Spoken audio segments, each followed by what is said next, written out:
Bonjour. Tout d'abord, un grand merci à tous car les 10 000 abonnés sont dépassés. Et c'est grâce à vous, votre soutien et vos partages si on en est là.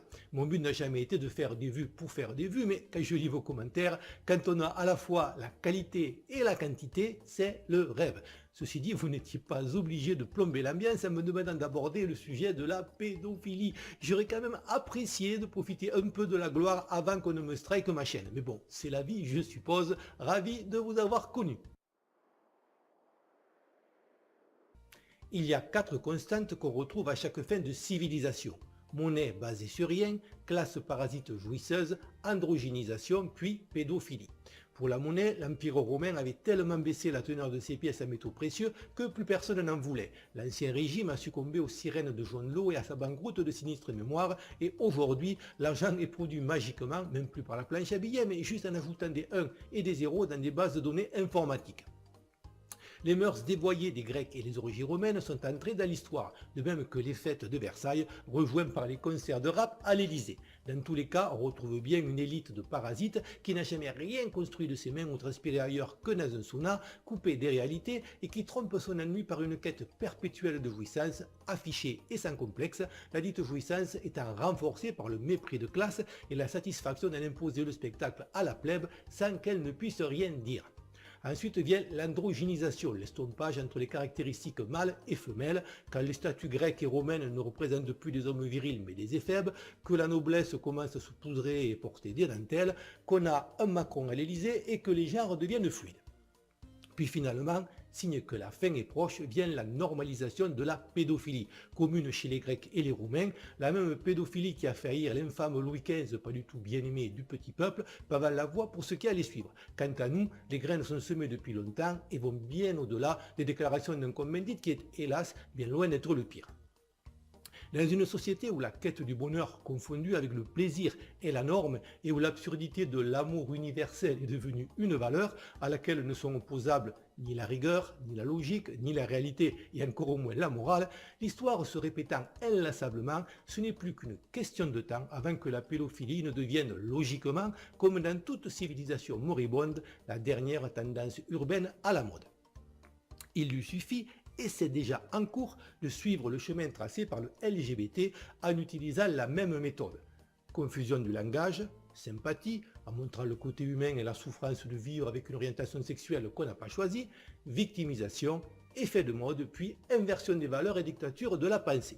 Pour le LGBT, ça a commencé par mélanger des notions comme sexe et sexualité, couple et père, et en montrant le petit homosexuel inoffensif en chemise à fleurs rebaptisé gay, qui donne des conseils de shopping, plutôt que ce qui se passe dans les backrooms des bars homo. Puis on a montré la souffrance des gens jusqu'à dégager un capital sympathie. On a ensuite braqué les projecteurs sur les violences faites à ces pauvres êtres humains comme vous et moi qui sont ostracisés juste pour vouloir aimer. Puis c'est devenu in d'être gay et finalement on finit par se retrouver au tribunal si l'on émet la moindre critique sur le LGBT.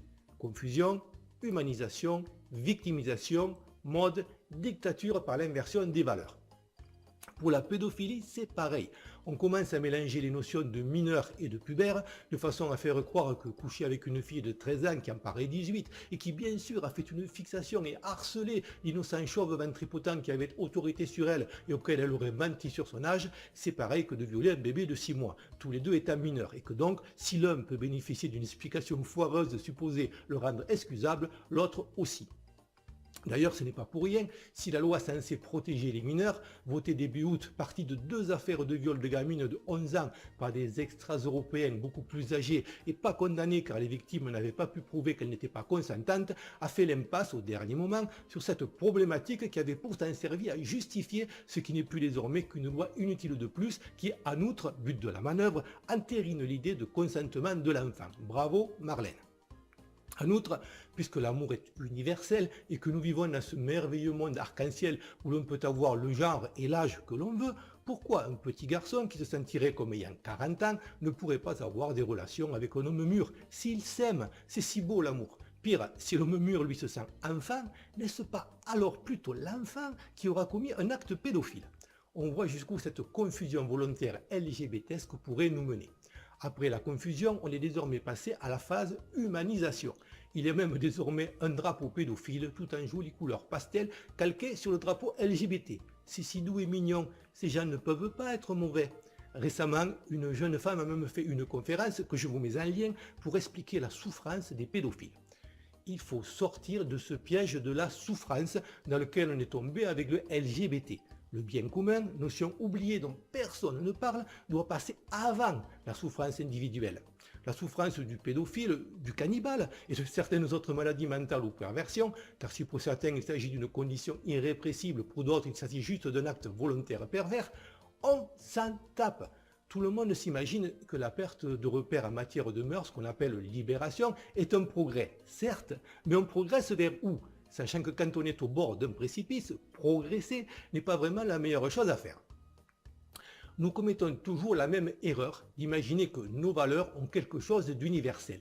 Ce n'est pas vrai. L'enfant n'est pas sacré partout, même chez nous, avant l'avènement du christianisme, il ne l'était pas toujours, et encore, pendant longtemps, l'enfance s'arrêtait à sa frontière physique naturelle, à savoir la puberté.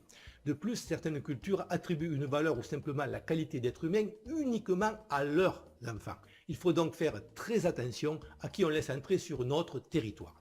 Même si, il faut être clair, de nombreux pédophiles notoires et célèbres dans le cinéma et le showbiz viennent d'une autre communauté toxique et qu'on ne l'a pas attendu pour virer genre Sodome et Gomorrhe, l'islam, dont le prophète est un pédophile assumé, ou alors il faudra qu'on m'explique l'histoire d'Aïcha, et qui n'interdit pas la pratique, ne va pas non plus, en se répandant, améliorer les choses. Même s'il faut reconnaître que l'initiative de Farida Belgoul il y a quelques années, avec ses journées de retrait de l'école, largement suivies par les musulmans, avait pu donner quelques illusions à certains. Sans compter que s'ajoutent au tableau de nombreux migrants en rut qui ne peuvent trouver de partenaires par des moyens civilisés dans une France qui, en outre, dispose d'un cheptel caprin palliatif très limité. Dans tous les cas, qu'elle vienne du haut ou du bas, on est cerné. La pédophilie est partout et a commencé sa grande offensive de destruction de notre civilisation, allant jusqu'au bout de la logique de la marchandisation, avec la complicité du gouvernement et de l'éducation nationale qui préparent les enfants pour la cueillette à coup d'idéologie du genre et à leur imposant des problématiques sexuelles à un âge où cela ne devrait même pas faire partie de leur univers. À partir de la rentrée, dans l'indifférence générale, tous les enfants des 3 ans recevront 3 heures annuelles obligatoires de ce que l'on appelle avec pudeur éducation à la vie affective et sexuelle. Étant donné qu'à cet âge les possibilités de conceptualisation théorique sont limitées, à part de passer à la pratique de leur apprendre à se faire des câlins et à se tripoter ou à tripoter leurs camarades de tout sexe, je vois mal comment la chose pourrait se réaliser. Il y a plusieurs facettes à la pédophilie, dont une maladive qui est simplement l'attirance sexuelle pour des personnes impubères, ainsi qu'une composante perverse, les deux n'étant pas exclusives, qui vise non pas à abuser les enfants par la force, mais à pervertir la pureté qu'ils représentent en essayant de les manipuler pour déclencher chez eux des préoccupations sexuelles. C'est tout aussi jouissif pour ces pervers de parvenir à manipuler la société tout entière, comme quand ils arrivent à dévier l'art de la quête du beau vers la quête du choquant et du scatologique. La pédophilie n'est qu'une composante de leur désir global de perversion et ayant déjà sensiblement réussi sur tout le reste, la dernière frontière qu'il leur reste à conquérir. Mais si on ne voit que ça, on passe à côté de l'essentiel. La pédophilie est un marché financier qui pèse des milliards. L'économie de certains pays repose largement sur le tourisme sexuel et ce dont on parle moins, sur l'industrie du chantage politico-financier qui en découle. Les services secrets de tous bords et pas que, accumulant sur place photographies et vidéos compromettantes. Mais ça va plus loin. Il faut bien comprendre que dans tout système qui n'est pas une dictature absolue, et encore, il n'y a pas de véritable pouvoir sans pédophilie. La pédophilie n'est pas juste une maladie ou une perversion, c'est aussi un rite de passage et un moyen de pression dans des cercles où règne la magouille à de tels niveaux qu'il est vital que personne ne parle et que tout le monde fasse les pires choses sans poser de questions. Je vous demande de vous poser une seconde, de faire appel à votre logique et de bien réfléchir au concept. Quoi de plus efficace, dans une société occidentale, pour tenir quelqu'un par ce truc qui rime avec nouille, que de la voir en film en train de faire des horreurs à des gamins ou de faire partie des spectateurs avec une flûte de champagne à la main quand ça se passe. Horreurs qui hélas ne se limitent pas au viol et vont parfois jusqu'à la mort dans d'atroces souffrances. Dites-moi ce qui pourrait être plus efficace que ça. Et si c'est objectivement la meilleure méthode, vous croyez vraiment que des gens qui brassent des milliards et déclenchent des guerres en rigolant vont utiliser autre chose que la meilleure méthode?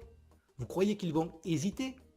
Cherchez Roger Olendre Coral si vous voulez avoir une vague idée de quoi je parle, ou à vos risques, utilisez Tor pour aller sur le dark web et chercher Clinton Snuff Movie. C'est ma conviction profonde que la pédophilie est le ciment de toute cette merde immonde qui nous gouverne, et c'est un ciment solide. Vous croyez vraiment que tous les dossiers que les membres de notre élite politico-médiatique ont les uns sur les autres se limitent à quelques magouilles et malversations? Pourquoi croyez-vous que dès qu'on dénonce un scandale, après avoir fait tomber quelques lampistes, la chose s'arrête net comme par magie et ne remonte jamais jusqu'à sa source? Qu'est-ce qui peut être assez fort pour empêcher toute crise de conscience rédemptrice? Jamais, pas une fois.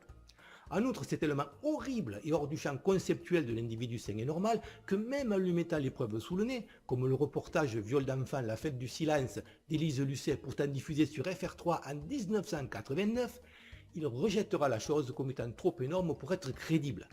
Comment ce type si propre sur lui, pour lequel j'ai voté, qui parle si bien et qui s'affiche avec sa femme et ses gosses, ferait partie d'un groupe satanique et découperait des bébés vivants avec un couteau électrique? N'importe quoi! Et même si les choses deviennent un peu trop visibles, quand on a dans sa manche des juges, des journalistes et des policiers, c'est facile de limiter la casse. Tous les procès de réseaux pédophiles finissent à eau de boudin. Il ne faut pas croire que tous ceux qui sont entraînés là-dedans sont forcément à la base des pédophiles, des sadiques ou des adorateurs de Satan et autres déités exotiques. Mais toujours cette même jouissance de la perversion, on les compromet probablement avec une petite chose, on s'en sert ensuite pour les faire chanter pour qu'ils en commettent une plus grosse, et ainsi de suite. Et en parallèle, on les drogue à l'argent et au pouvoir jusqu'au point de non-retour, faisant qu'ensuite, comme une grande partie de nos élites, ils se shootent à la cocaïne pour pouvoir se regarder dans une glace. C'est le même principe d'engrenage que l'on retrouve dans le scandale récent impliquant supposément certains youtubeurs. On fait du chantage affectif à une gamine pour obtenir une photo d'elle nue, puis on menace de divulguer la photo pour obtenir des rapports sexuels, ensuite on se sert de la sextape pour obtenir encore autre chose, et ainsi de suite. Hollywood, qui est un nid de pédophiles, comme en ont témoigné certains enfants acteurs comme ceux du film Les Goonies, sans que jamais la chose ne fasse un scandale médiatique, n'est pas la dernière à nous faire passer des messages subliminaux et à sexualiser des mini-stars qui répandent dans la société cette tendance d'habiller les gamines comme de jeunes adultes. Le pire étant l'industrie de la musique qui, en introduisant des sonorités qui ne sont plus musicales et de la rythmique disruptive et addictive, génère une sorte de transe et d'abrutissement collectif qui favorise l'endoctrinement, renforcé par des artistes qui véhiculent un contenu et une image hautement sexualisés. Ceux qui sont en haut de la pyramide et qui ressemblent souvent à des momies desséchées ou des vampires, regardez Soros, sont confrontés tôt ou tard à la perspective, en dépit de leur fortune et de leur sentiment de toute puissance, de devoir crever comme un sans-dents. On peut certes trouver beaucoup de délires complotistes sur le web, mais en toute logique, est-il aussi incohérent que ça d'imaginer que ces personnes, comme tendent à le démontrer leurs actions qui vont à l'encontre du bien commun et de la raison, puissent sombrer alors, quand la chose ne leur a pas déjà été transmise en héritage avec leur argent, dans la folie et le mysticisme, religieux ou non, et être prêts à accepter les pires délires ésotériques, du sacrifice humain à la consommation du sang de vierge ou de fœtus.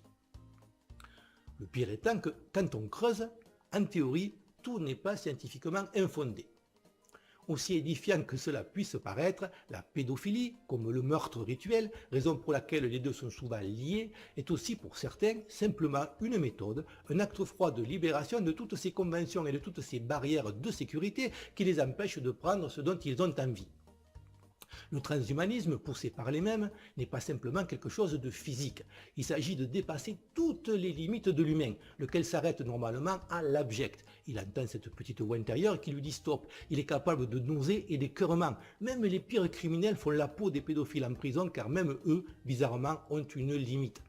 Tout cela fait bien rire nos élites qui, eux, peuvent tranquillement tuer des milliers d'enfants à coups de bombe, profitant du chaos pour alimenter les réseaux pédophiles, car avec le trafic d'organes et le pillage des réserves d'or, c'est à ça aussi que servent les guerres, tout en dormant la nuit comme des bébés. Cette chaîne n'est pas monétisée et je ne vends rien. Je n'ai pas la prétention de détenir la vérité, juste de développer, tant qu'on me laisse faire, et pour ce qu'il vaut, un raisonnement logique, honnête et argumenté. Que vous soyez d'accord ou non, n'hésitez pas à apporter vos contributions dans les commentaires. Merci encore pour vos likes, vos soutiens et vos partages, et à bientôt, j'espère.